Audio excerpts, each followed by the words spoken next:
Welcome to the vlog. We're doing a sit-down vlog. Sit-down vlog para maiba naman. Oh, and we will answer the most frequently asked questions about our cost of living here in Adelaide. Actually, we've been planning to do this for the longest time.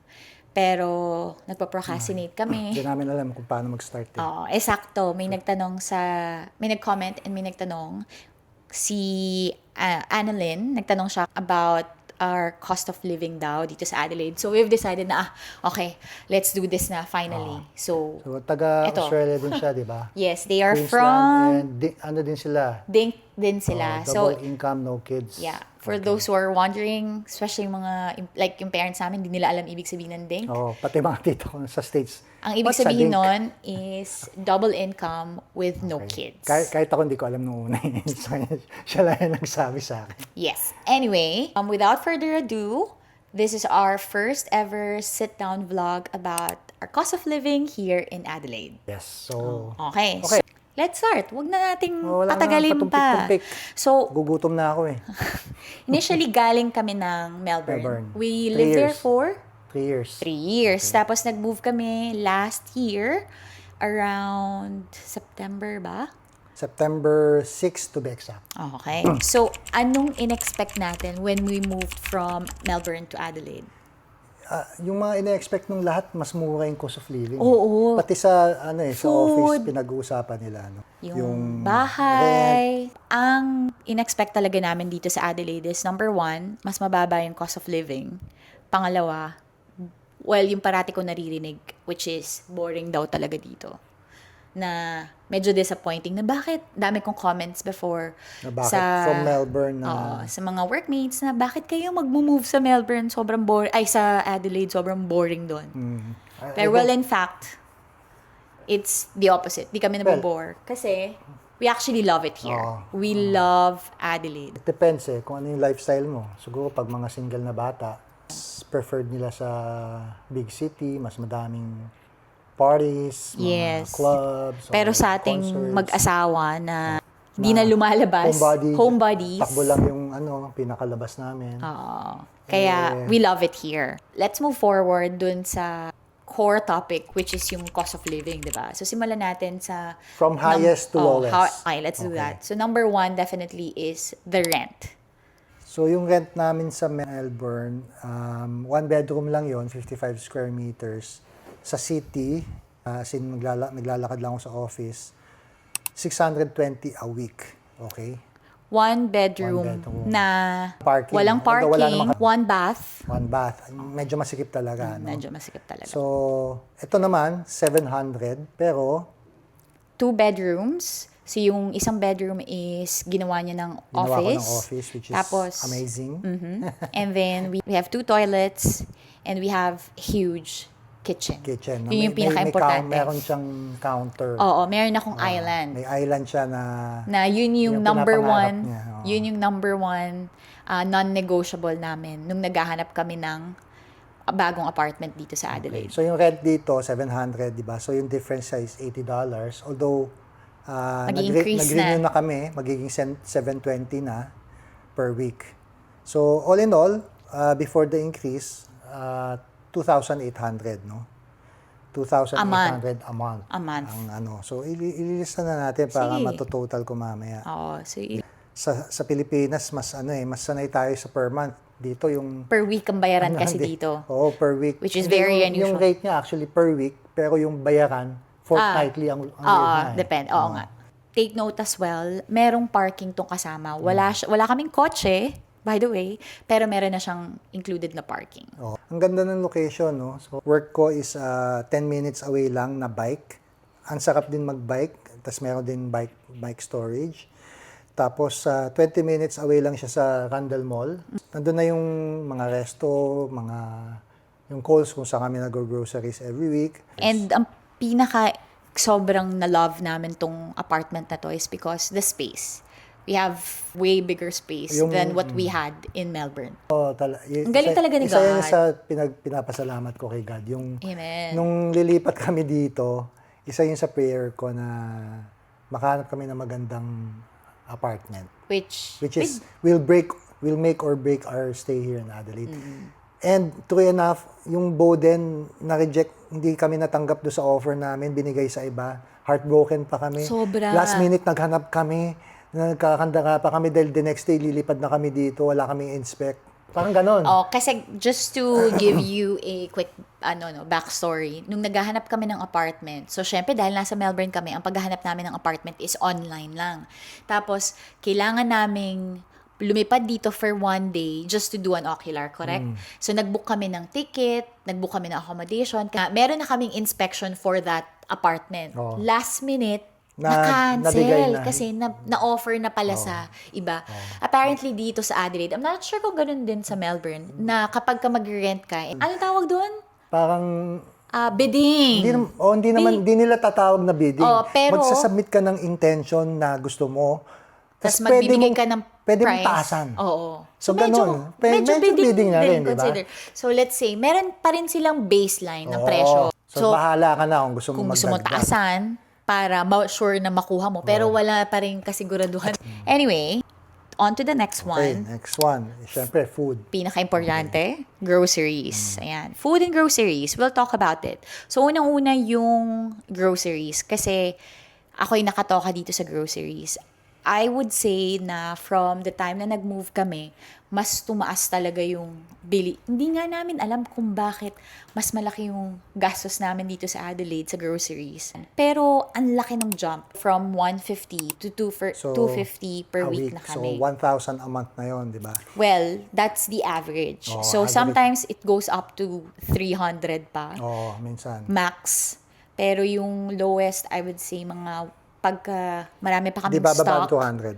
Hindi naman. Pag marami tayong stock, merong 180. Meron ba? Oo, meron kapag marami tayong stock. Pero, kapag nag-180 kami, expect the next week, mas mataas. So, So, note, bawi lang. note lang, yung 250 na yon, kasama na yung baon namin yung sa office. Exactly. Kasi nagbabaon kami sa office. Di Pares. kami kumakain sa labas. Correct. So, So, oh.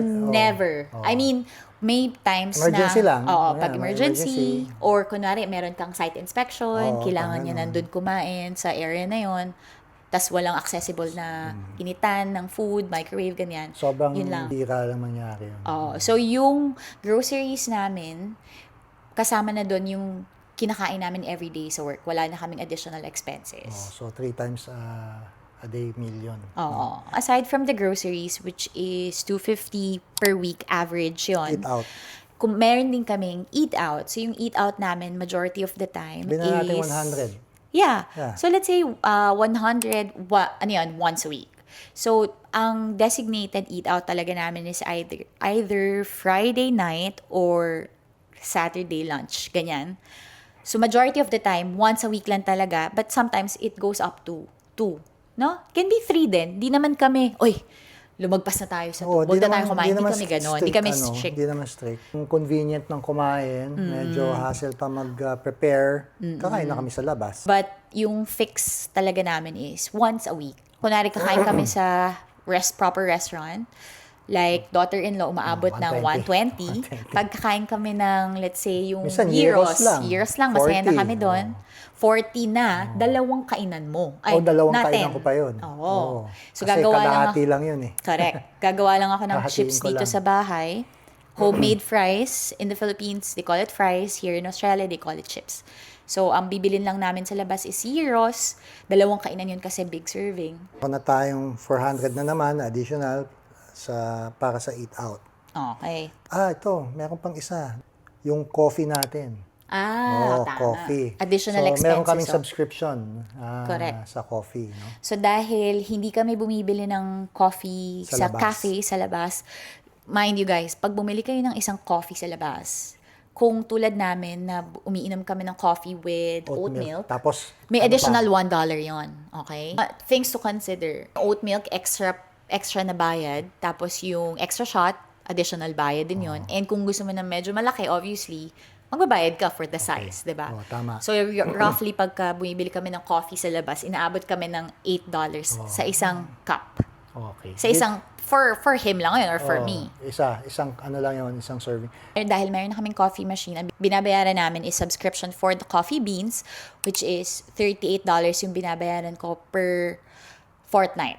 Kasi ang subscription namin is every 2 weeks. Nagpapadala sila ng 500 Ano grams yan? ng beans. Pablo and Rusty. Oo. Yan, favorite namin yan. So, $38 yon plus yung milk. Yung oat milk.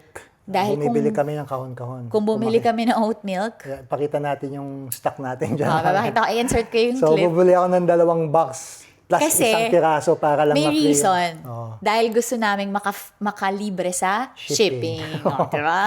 Dapat $100 para ma-free shipping. Mga 2 months yata, or less. Oh, more or less. Ganyan. So, Depende. $100. So, sabihin na natin yung coffee namin, 70 or 80 plus, sabihin na natin 100 na din. Oh, next. Tayo, transpo. Kasi madaling pag-usapan. Transpo, sige. Okay, lagay Ang natin laki ng transpo. gastos namin sa transpo. Oh, transpo, ikaw, ito malayo yung work nito eh. Grabe yung binabayaran ko sa Ilang transpo. steps?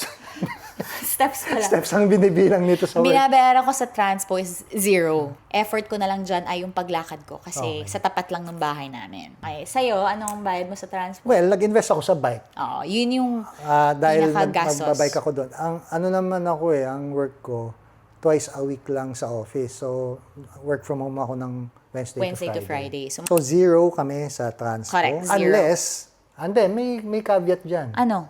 Minsan kasi pupunta tayong Burnside. Minsan pupunta tayong Glenelg. Okay. Sasama pa ba natin yun? Yung transpo na pinag-uusapan natin is yung daily life, which is part going nun to is work. work. Okay? So, kung transpo going to, let's say, mall kasi leisure time, hindi na natin ini-include kasi sobrang bihira Bihira lang kami naman kami mag-Uber papuntang, let's say, sa Glenelg, magbi-beach, or pupunta sa mall.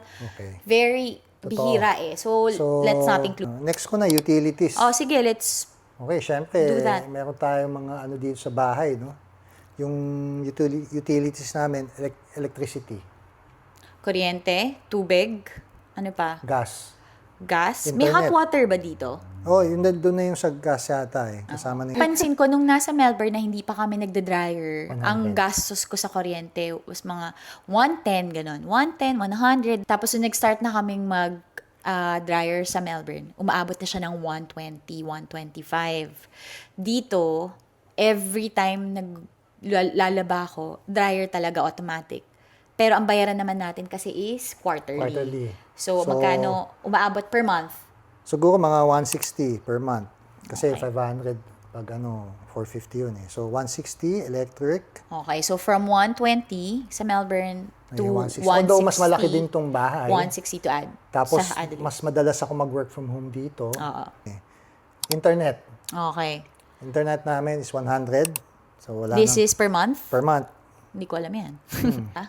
Meron pa kami phone for both of us, data. 50. Correct, data tawag Data doon. cellular, Oo. di ba? Tag 50 kami, so 100. So 100 a 100. month. Mga subscription natin. Number 1, Netflix. Hindi Netflix. mawawala. O magkano binabayaran mo sa Netflix? Hindi ko alam kung counted yun, yung Philippine account pa rin na ginagamit ko. So magkano? Sa mura, Mas mahal 600 yata pesos. dito. 600 pesos. Oh, so Gumagana eh. Magkano ang 600 pesos So, sa... mga $15. Okay, dagdag mo dyan. $15 per month. Oh, 15, yes. Okay, ako, Prime. Disney muna. Disney pa. $20 yon per month. Oh. Kasi yung in-avail ko sa Disney is yung merong surround sound ba? Ay, Dolby. Atmos. Atmos ba? Ang Atmos. tawag. Tapos Prime. May binabayaran ba tayo sa Prime? Ikaw, meron kang Prime membership eh. Magkano binabayaran ko? Hindi ko alam. Hindi ko rin alam. Teka, check natin. $10. $10. Not bad. Okay, not Kasi bad. Yung Oo. iCloud is $20 din yun. O kasi Diba? nakashare tayo 2 terabyte ba? Oo, 2 terabyte. Oh, So, $20. Lagay natin. Malaki din Oh, yun. malaki din. Tapos meron akong subscription na premium sa Bevel. Yung Bevel is like a health app na AI generated. Oh. Anyway, moving forward. Sa health natin. Okay, ikaw muna. Mahal yung sa'yo eh. Hindi, sa'yo muna yung insurance kasi yun Yung yung pinaka-importante. Okay. Insurance is, meron, syempre, For those who are wondering, yes, 482 is 482 pa rin kami. working visa.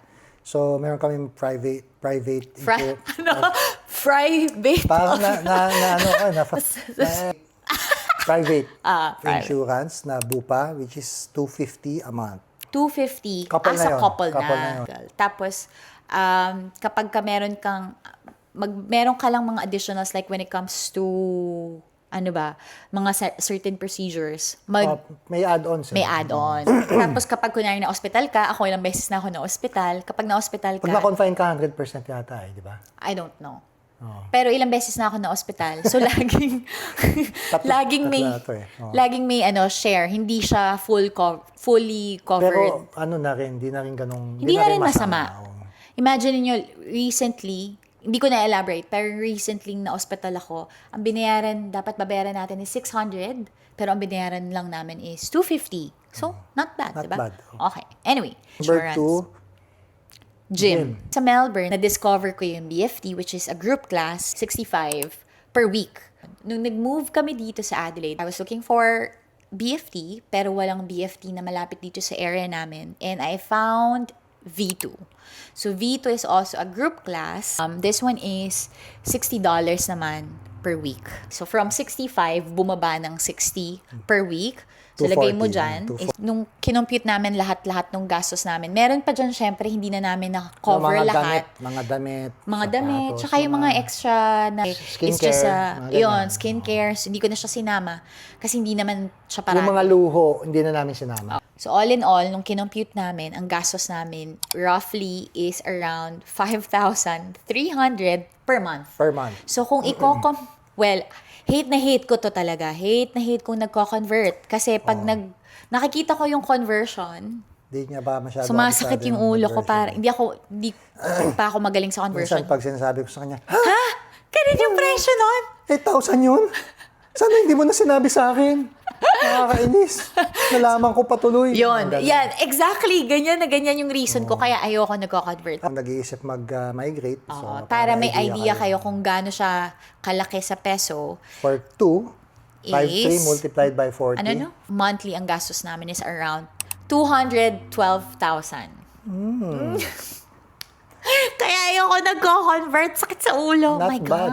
Actually, not bad. Parang Pero hindi talaga okay mag-convert. Kasi if you think about it, yung sweldo mo naman dito. correct. Sobrang layo. So, balance lang kasi yung sweldo dito sa cost of living. To wrap wala na. things up. Okay. So, ang final verdict. So, cost of living natin when we were in Melbourne and now that we're in Adelaide, do you think higher ang cost of living dito compared sa Melbourne? Parang kasi based dun sa groceries eh. Parang, I would say oo. mas mahal dito. Spot on, mate. Spot on. Parang. So, yun talaga. Kaya masasabi ko na ang verdict ko is mas mataas ang cost of living dito dahil napansin na namin agad nung bago pa lang kami. Sa food pa lang. This is our, yung first sit-down vlog. Kung meron kayong naiisip na Yes. topic Correct. next Let para us sa know. We can ganitong format. Correct. We can discuss it if we can. We can share what we know or so this is based from our personal experience. So kung meron kayong ibang questions na baka we can answer or we can share, we're definitely happy to share it with you guys. Just let us know in the comment section. Don't forget to Like and subscribe if Saka you can, tapusin niyo yung vlog please. namin. So thank you guys for joining us today. Until the next one. Bye! Bye! Bye! Next to you, what do you say if we stay? We could be doing nothing.